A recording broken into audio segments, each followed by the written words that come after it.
Netanyahu ने कहा कि इजिप्ट ने लाखों गाजा के लोगों को बंदी बना के रखा हुआ है। नेतन्याहू ने कहा कि अगर इजिप्ट चाहे तो अपना बॉर्डर को खोल दे और गाजा के जितने लोग इजिप्ट में जाना चाहें वो गाजा से इजिप्ट में चले जाएं। ये इजिप्ट की वजह से गाजा के लोग इजिप्ट में फंसे हुए हैं। दोस्तों देख रहे हैं, खुद ये ऐसी सिचुएशन क्रिएट कर रहा है कि गाजा के लोगों को अपना घर तक छोड़ना पड़ रहा है। कह रहा है कि इजिप्ट ने अपना बॉर्डर ब्लॉक करा हुआ है, इसलिए गाजा के लोग इजिप्ट में नहीं जा पा रहे हैं। अब दोस्तों, अगर गाजा के लोग इजिप्ट में चले गए तो नेतन्याहू का और डोनाल्ड ट्रंप का जो प्लान है वो पूरी तरह से सक्सेसफुल हो जाएगा। जिस वजह से इतने गाजा के लोगों ने जान दी वो बिल्कुल बेकार हो जाएगा। इनको बस सजा सजाया गाजा प्लेट में मिल जाएगा।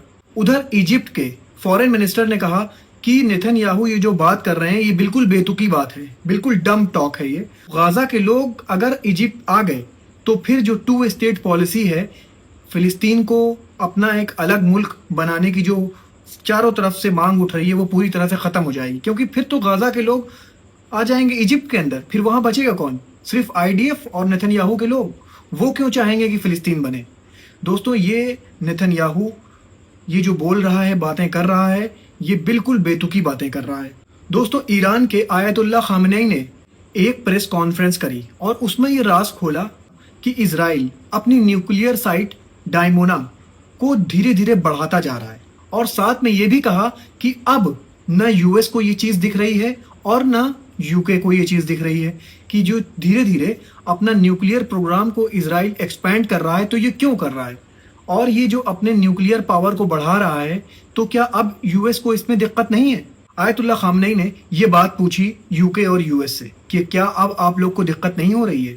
इस बीते 24 घंटे के अंदर गाजा में जो सेफ साइट थी, जहां पे आईडीएफ ने कहा था कि यहां पे हम लोग बमबारी नहीं करेंगे और यहां से आप लोग आकर अपने जो खाने पीने का सामान है वो ले सकते हैं।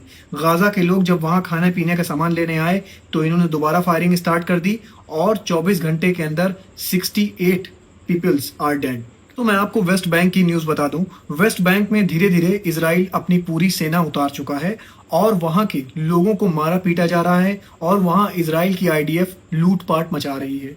धीरे धीरे दोस्तों, ये लोग पूरी तरह से वेस्ट बैंक पर भी कब्जा करते जा रहे हैं। अब देखिए इसमें आगे क्या होता है। दोस्तों, अगर आपको मिडिल ईस्ट की न्यूज में अपडेट रहना है तो मेरे चैनल को फॉलो कर लीजिए। मैं सुबह और शाम आकर आपको मिडिल ईस्ट की न्यूज बताता रहूंगा। शुक्रिया दोस्तों, मुझे अपनी दुआओं में याद रखिए।